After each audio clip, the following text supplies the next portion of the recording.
Learn the most advanced recruiting techniques. Land the most desirable talent. Launch your company towards massive success. This is the Higher Power Radio Show with Rick Gerard.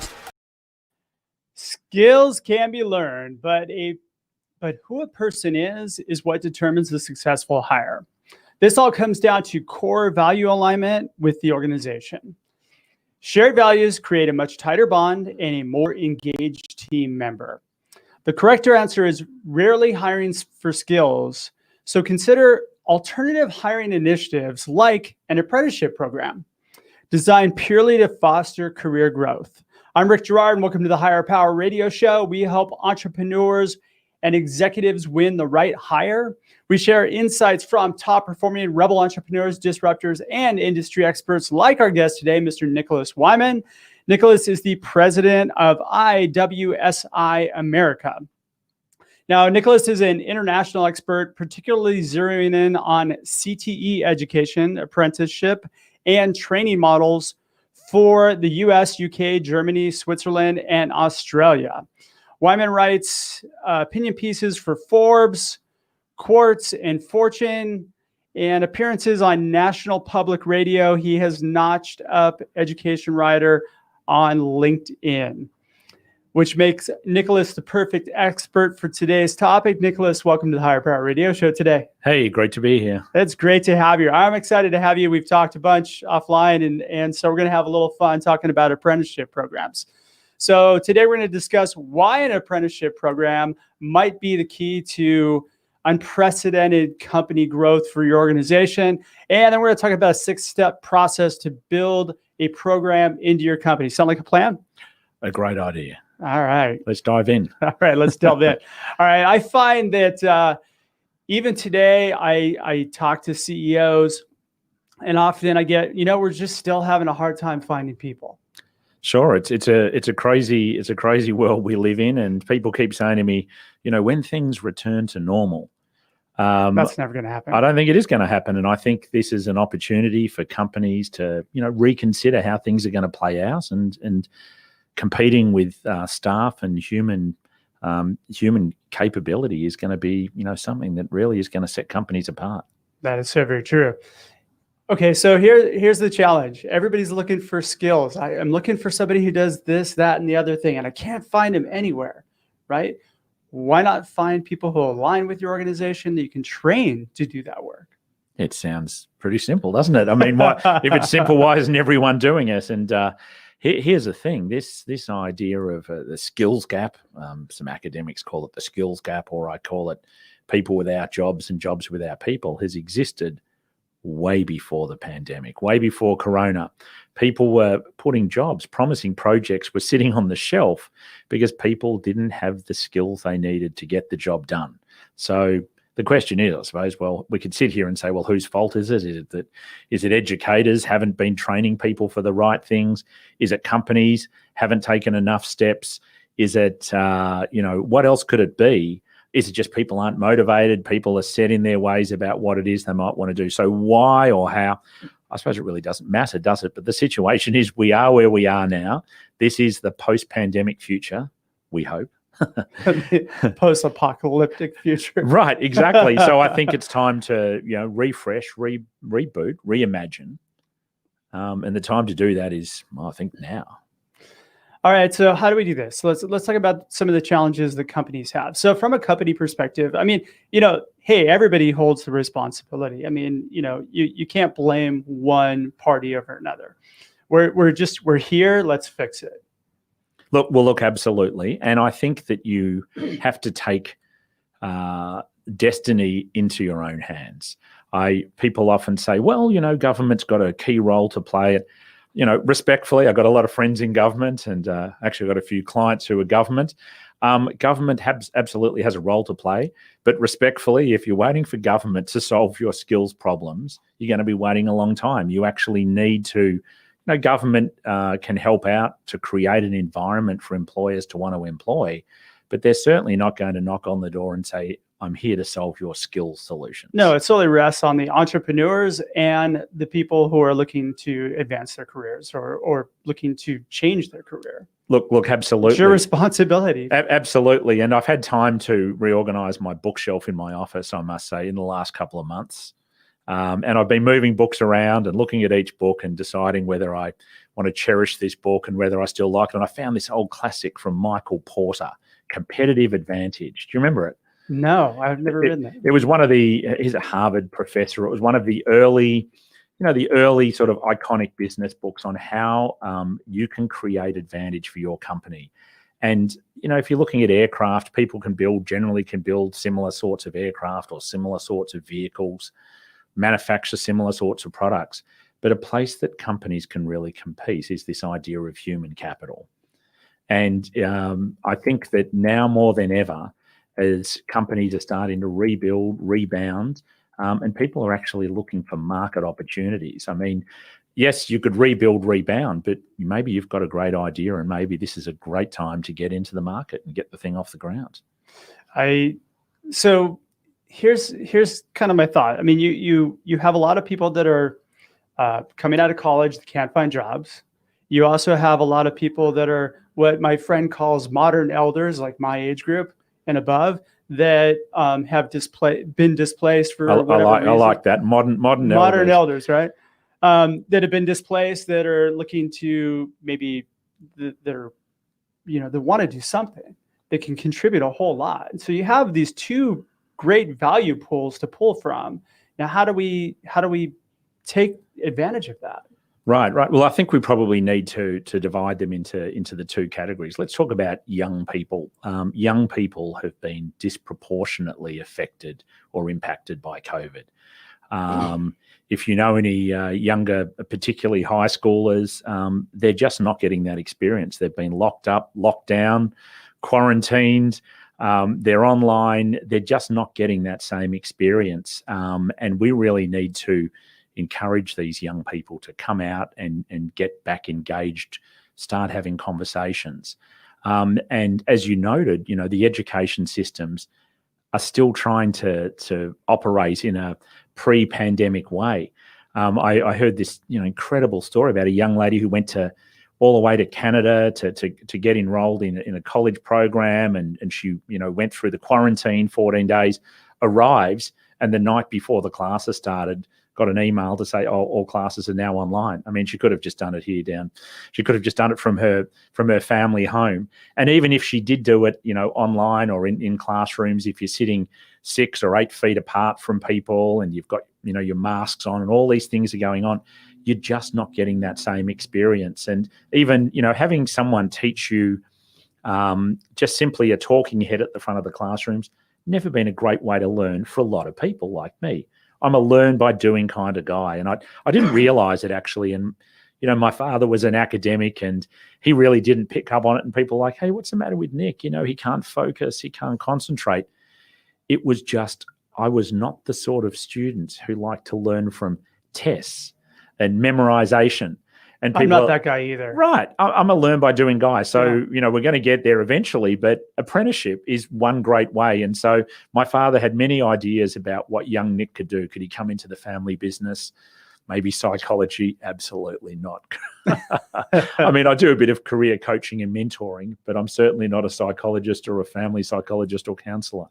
But I actually went off and did an apprenticeship as a chef. I don't think I mentioned that to you. Yeah. So I traveled, went to the UK, worked in some great hotels, and that discipline that I learnt as an apprentice, yes, I can cook, but I also learnt how to organize and how to relate to people. So I got this combination of the technical training, but also some practical skills, like when you walk into an office, you go into the boss or the manager and you bold up and shake their hand, look them in the eye. No, you don't do that. You don't want to be doing that at all. Not anymore. I don't think you're allowed to shake hands anymore, right? No, absolutely. You got to retrain on that one. No, most definitely. All right, so we've got two pools to pull from, and we're going to talk about apprenticeships because I think this is something you have experience with. I think you have a pretty large company right now with people, and how many apprenticeship people do you have in your organization? We've got apprentices. At any one time, we've got about 800 to 1,000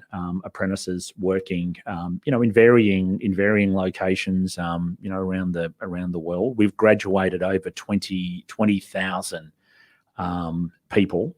And actually, we didn't say before, so we talked about young people, but the second group absolutely is people who've lost their job, displaced, their industries closing down. So you've got this pool of people who, potentially can come and work in an environment where they can earn and learn. So it's an learning type of situation. And they're chomping at the bit to be in an organization that really cares about them, cares about their growth, right? Well, absolutely. Yeah. We've got to remember, sitting, running in parallel to this conversation is we've got globalization and technological change. So, a lot of experts, maybe not futurists, but a lot of experts have been saying, well, the rate of technological change has just started to really go into hyperdrive over this COVID period. So we need to teach people not only the skills for today, but also for tomorrow's workplace. And one advantage of an apprenticeship, as I said, is you're learning in parallel. You're learning the technical skills, but we also want to make sure we build into people things, really practical things like attitude, having the right attitude, resilience, how to adapt to change, particularly for a young person. I mean, they're getting pretty good at it. I mean, this has been just, one out of the box for I've got a 16-year-old daughter, and I just couldn't imagine being in her situation, that she's pretty much been on the end of a cell device for the last 12 months. And that's how she's related to her friends. And it's been really tough on people. And I think we've got to say, how can we get people back out and back working? So why is establishing an apprenticeship program important to a company? Like, why should they consider this? Well, I think there's many ways that companies can respond or react. And I have been probably practicing the opposite of what I preach, which is I've taken a very short range, fairly narrow view to survive. We've been adjusting, I like to call it like levers of control, another book, we can talk about that another day, but I've had these little levers of control, and I've just been focusing on what's happening next week, next month. Haven't done a whole lot of planning for next year. I'm really focused in the short term. But I think what's important is that now we're seeing vaccines coming through. There's all sorts of other economic changes. There's political changes. There's all sorts of things changing. I think people need to stand back, possibly reframe and say, right, let's take a longer range view to this whole skills development proposition, and building a program like an apprenticeship program. You can't just get out of bed and say, I want to build an apprenticeship program today and have results tomorrow. This is something that's going to take a long-term play. It's a long-term play. It's going to get a proper program up and running. This is at minimum, a quality apprenticeship is about 2 years in duration, 2 to 3 years in duration. To get graduates, by the time you plan, you're up for a 2 or 3 year investment in your time. And so if you want to do that and you're looking forward to 2025, wow. Well, but what can the company expect from an ROI perspective? I mean, if you're taking a more long range view, will that really spur on growth? Will that really help the company, hit their goals quicker? Yeah, look, absolutely. So if we come back to the Michael Porter proposition of competitive advantage, I'm an advocate in this is definitely a way that regardless of where technology goes, we're going to need to see humankind and technology work together in harmony. So there's always going to be a role for people. So if anything, skills are going up in the standard of skills. The lower repetitious jobs, the highly mechanized jobs, these are the jobs that are going to be replaced by automation. I don't think and they're already being replaced. Right. And that's why we have a lot of displaced people. I think there's a lot of jobs that have been automated already. Right. So the level of skills training required and the technological advancement is really going to cause a shift in the way that people are taking and learning skills. So for your company, that was a very long-winded answer, but for your company, what's the ROI? What's in it for the company? Well, as this long-term play, If you look, there's a lot of reports on apprenticeship which are available on the US Department of Labor website. There's an institute in Washington, a public policy institute called the Urban Institute, that's done some ROI work on apprenticeship, and it talks about $1.57, I think $1.57 return for every dollar invested. Now, there's all sorts of economic formulas, but the simple boiled down reason is that the first couple of months, the person might not be overly productive while they're learning their way. But if you're able to sequence the training of this apprentice, remembering that you're learning on and off the job. So if you're able to sequence the off-the-job training in a way that the person is deemed proficient during their training, there's a way that companies can actually become productive. So in actual fact, I'd almost call it productive people quickly. There's one. No, I think that doesn't sound too good. But no, I like that. The idea is that companies don't want to wait. So you don't need to wait 3 years till the person qualifies to have a productive employee. Apprentices can be productive within, maybe weeks is a bit ambitious, but within a couple of months, with the right sequencing of training and the right program design, you can have yourself a productive employee. Oh, I love that. All right, you're listening to the Higher Power Radio Show. I'm your host, Rick Girard. And for our podcast listeners, we're going to take a quick educational moment from our sponsors. Hey, check out stridesearch.com. There you'll find additional resources and content to help you land great hires. Our guest today is Mr. Nicholas Wyman. He's the president of IWSI America, and we're discussing an apprenticeship program and why it is important for you to look at this opportunity that we have here with the current environment and think outside the box in finding talent. All right, so let's talk about how we build an apprenticeship program, because it seems like a big laborious effort to be able to do that. But where do we start?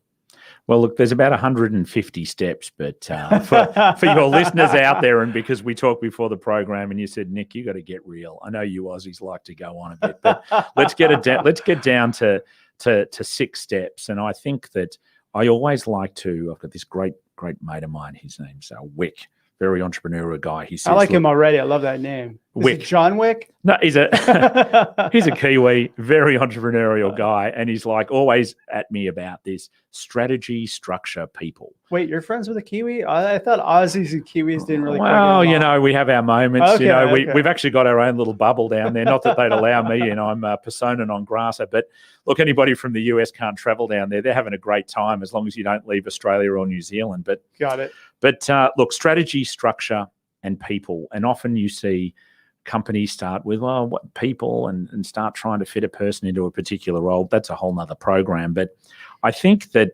the first step in our 6-step plan is really identifying I don't even know if this is a word in the Queen's English. We'll have to look it up later. Apprenticeable occupation. So you sounds good to me. Well, we'll run with it. We can coin a new word. You've got to decide what. We can make up shit here. It's all right.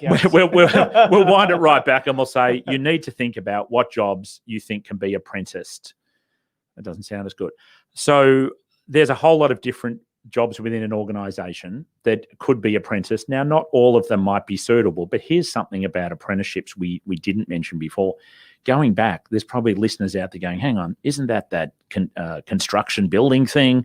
Or isn't that something that's, specifically run by unions? Or isn't that a television show?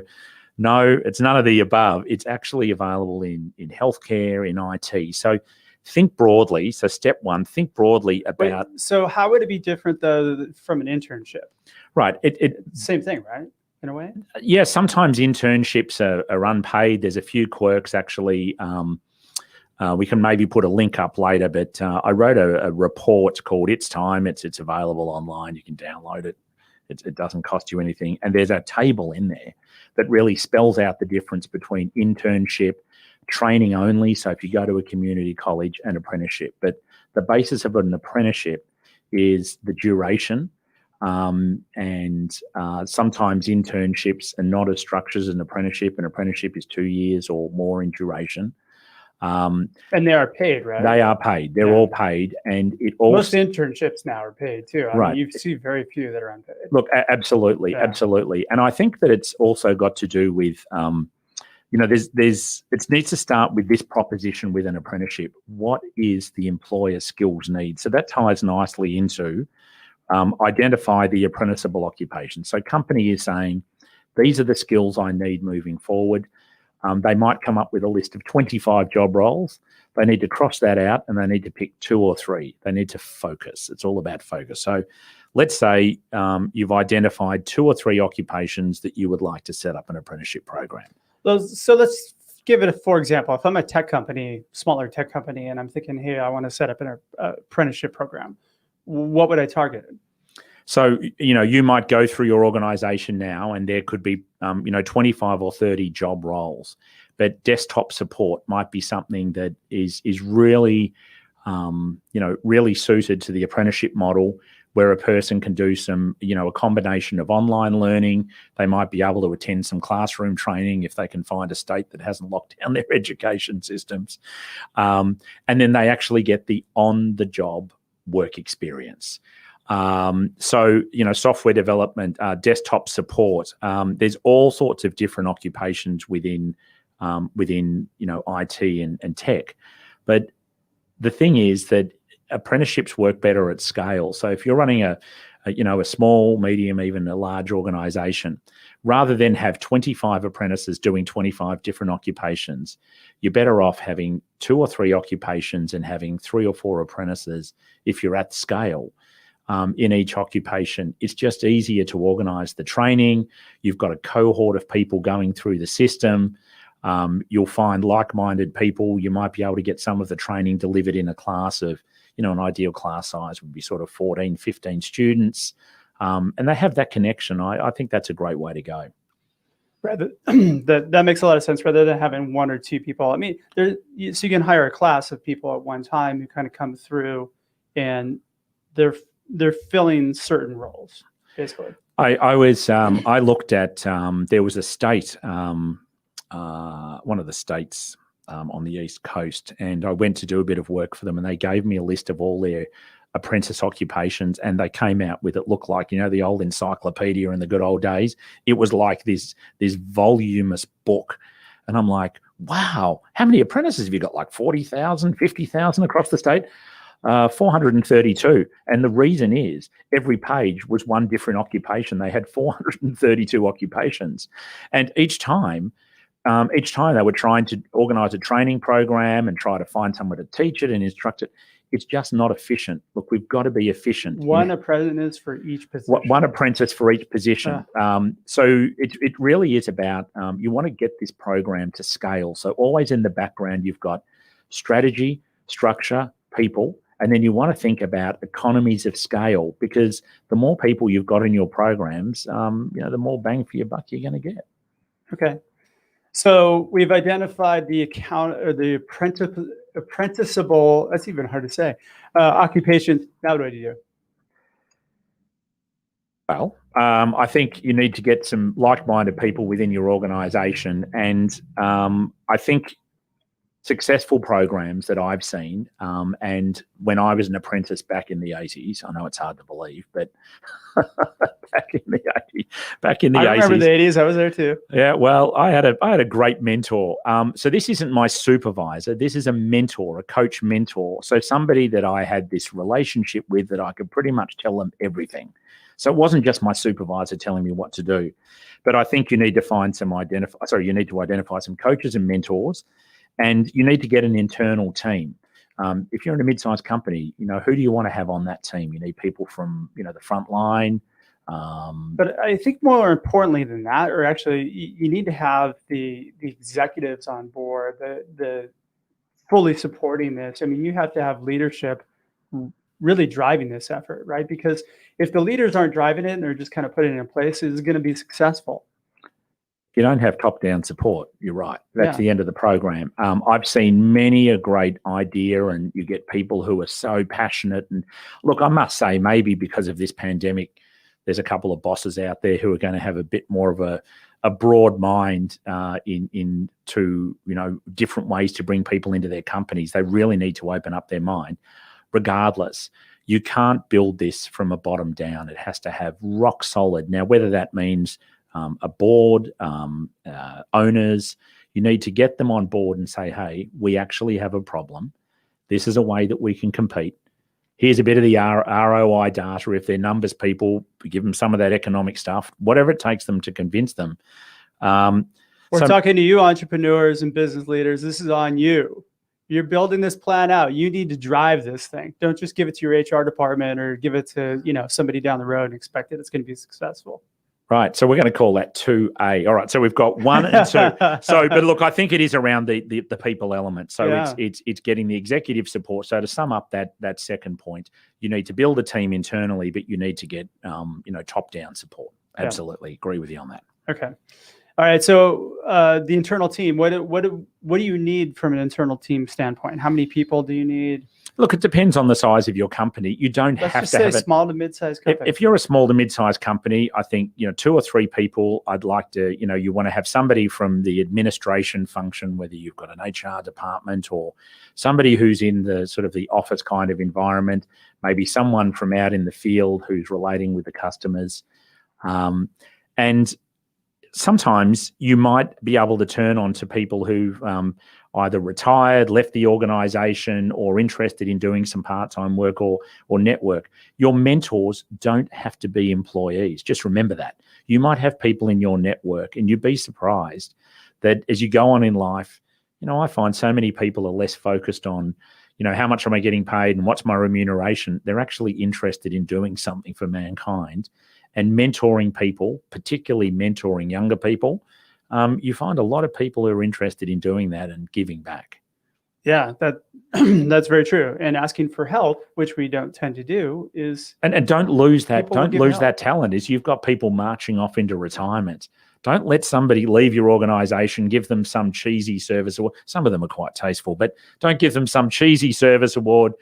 A virtual send-off now because you sort of can't have a big gathering, right? So give them the watch and keep them involved. Give them the watch and say, hey, look, I've got this idea and I'd like you to be involved. And some of the best coaches and mentors in my programs that I run are people from very diverse backgrounds. So don't think that someone to be a successful mentor, if we look at an automotive technician, for instance, the person doesn't have to have been an automotive tech for their life. They could be someone who's had a finance or legal background, but they need to have life experience. That's what they need. Yeah, and if you're, you mentioned diversity. If you're creating this program, having this open to not just young people but modern elders as well, right? It creates a lot more diversity, and then of course that's going to spur innovation within your company. It's going to spur growth just naturally. Absolutely. Just getting into fresh blood. Absolutely. All right. So what's step 3? External partners. You need to have training. So there needs to be training. You may have an in-house training department, but we were using as a small to mid-size organization. Unlikely they have a whole training function set up so that you can either go, two different directions here. So who would be an external partner that you can hire that actually does apprenticeship programs, can build one for your organization? Well, so there's organizations that can help with the technical support. So I mentioned before that Urban Institute. I mean, they've got a project at the moment where they offer technical support for organizations, and they don't charge anything for that. But if you were building the program yourself, I would start with an education provider like a community college or a private training provider and see what training's available. And you may need to adapt or adjust that because you may have specific needs. Now, the idea of customization of training is really important. You can't just deliver this stock standard boilerplate training from 5 years ago, particularly when we were talking about IT as the example before. Imagine that. Imagine if I gave you an IT textbook. I mean, the day it's printed, it's out of date, right? So very true. So you've got to think about really cool ways to train people. Now, handing someone a textbook or sitting in front of a screen might not necessarily be the best way. There's plenty of online resources, but think about how you deliver that training, particularly for young people, in a way that's engaging.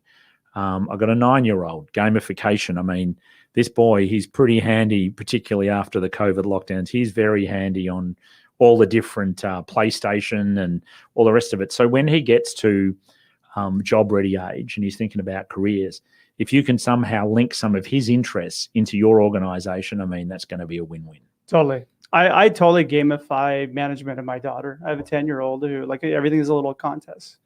You know, I have to have little rewards for just brushing your teeth. Just to get her to do. Does it show up in augmented or sort of augmented reality? You're able to sort of three-dimensional augmented reality. Man, that would be so much easier if it did. Yeah, it's probably coming. No, I'm in real time. Right. Very good. Very good. All right. So any other external partners? Now, when we talked before, you talked about there's funding assistance that you can get to build out this program as well. Look, absolutely. Have a look locally, but particularly within your state. So that free money to hire people. Yeah, that's pretty cool. And look, I think look at any funding that you can attract. Should not be the main reason, but it absolutely, seed funding helps build a better program.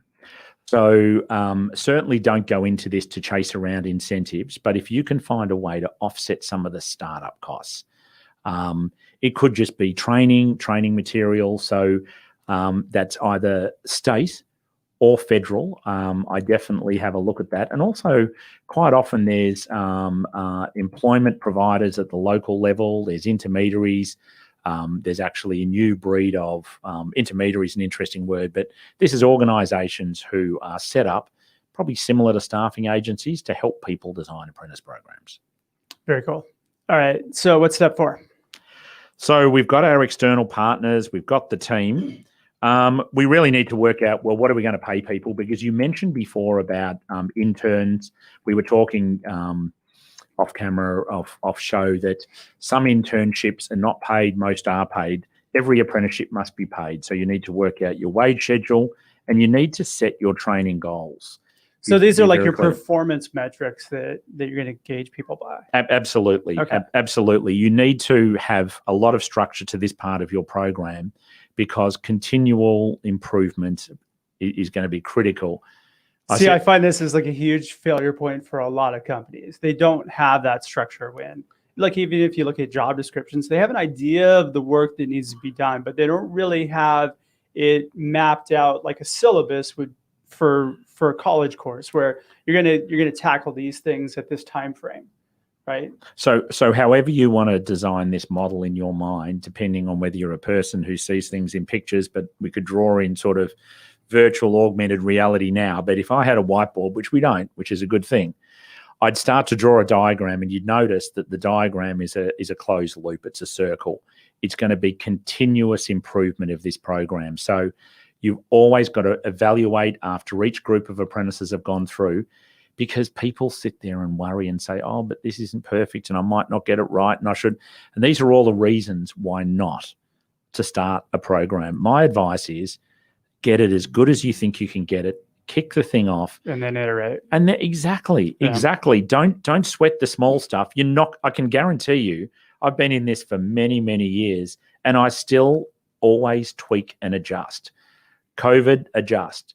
Economic downturn, adjust. To me, it makes sense that you also need to so you have to have a structure in place. This goes back to your hiring process. You need to have a really solid, well thought out, put together hiring process as well, because this just strengthens your ability to set those training goals and to put that, put the elements into place so that you can actually find the people that are going to be best suited for your organization. Sure. Look, absolutely. And we should say, don't just talk to the education providers and the managers and say, hey, how did we do with this program?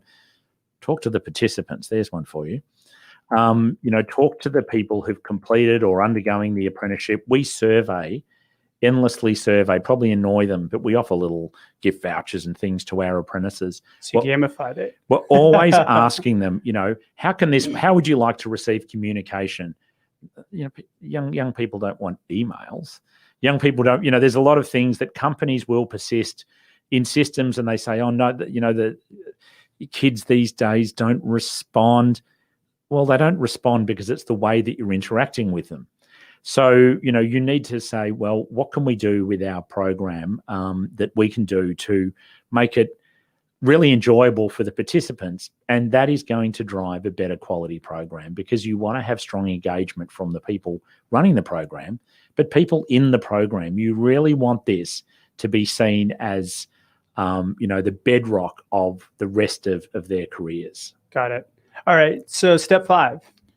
So step 5, I think, look, brand and identity is really important.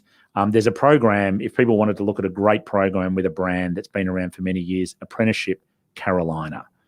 That brand, if you talk to people about apprenticeship programs that are nationally recognised, it's got a great brand. The apprentices know it, the employers know it, the government knows it. It's nationally recognised, and this is a great thing. It means that someone can get a qualification with that organisation, travel to a surrounding state, travel to another country, and the chances are that someone's actually heard of it. And I think that identity is really important. Don't do it as the first thing, but I think having a brand, having an identity, and the most successful programs I've built have a brand.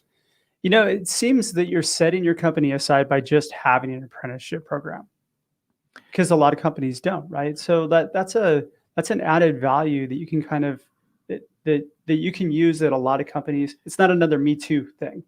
Look, absolutely. People say to me, well, this is going to be a one-hit wonder. I've been in apprenticeship since I was 17, and I'm now just over the 50s mark there. Apprenticeship isn't a fad. I think the way that it's been, done in the US, I think there's been a lot of confusion, and that hasn't helped the word. But I think people are now getting to the flow of what an apprenticeship is. I mean, the German apprenticeships are fantastic, probably a little bit structured and rigid, but the best model for an apprenticeship for you or your company, or for the US actually, is a hybrid model. Take the best of what other people are doing. Maybe do have a look at Germany or Switzerland. Have a look at Australia. Have a look at the UK. Have a look at what other people are doing in your industry, and then build a program that's right for you and right for your company. And that is going to give you competitive advantage. And then the final 6th step would be what? Well, we talked about it, but it's this idea of developing, simply put, develop an ongoing evaluation process. You have to be relentless. I would go so far as to say, don't start the program if you're not going to put step 6 in there, because the only way that you're going to keep this program just going from strength to strength. And remember, you've got to keep coming back and saying, why are we doing this? Why are we doing this? We want to drive, we want to attract better people to our organizations. We want to retain people. If you're doing it to attract and retain and develop people, you need to evaluate it. And it's a great recruiting tool just across the board. I mean, if you've already got people that have gone through your intern or your apprenticeship program, and then you want to retain them and keep them in your company as a full-time employee, it's invaluable. Absolutely. And people are already vetted and they're bought in. All right. 2 or 3 key takeaways that you can give the audience that can plug into their business today. Well, look, I'd like to go there again with another one we talked about, which is, we touched on, which is that employers need to broaden their view about who it is they might employ. And I'm talking, beyond diversity here. Younger people, older people, veterans, more women. There's all sorts of different things that companies can do. Don't just say, well, this is the way we've done things around here, or this is the, position profiles or the position descriptions that we're using. Start to unpack, repack, and say, how can we do things differently? This is a great moment in time. So broaden your view on who it is you might employ. Okay. Was that only one? Oh, you said one. Oh, you said 2 or 3. Oh, 2 or 3. Yeah, well. Whatever. Okay. Well, I've got to give a shout out to young people. I said they've been disproportionately affected. Even if you're not going to employ a young person at this point in time, if you're a company and you've got the capacity to give a young person, I call it give a kid a go. If you've got an opportunity right now to get a young person engaged, get them out of the house, disconnect that device, and get them back from this virtual world back into the real world, get them back into this time frame, spend some time. And a great way to start is to ask them, the first question you say is, tell me something about you. You watch a young person, when you say that to them, they'll take a step back and like, what, you're interested in what I'm interested in?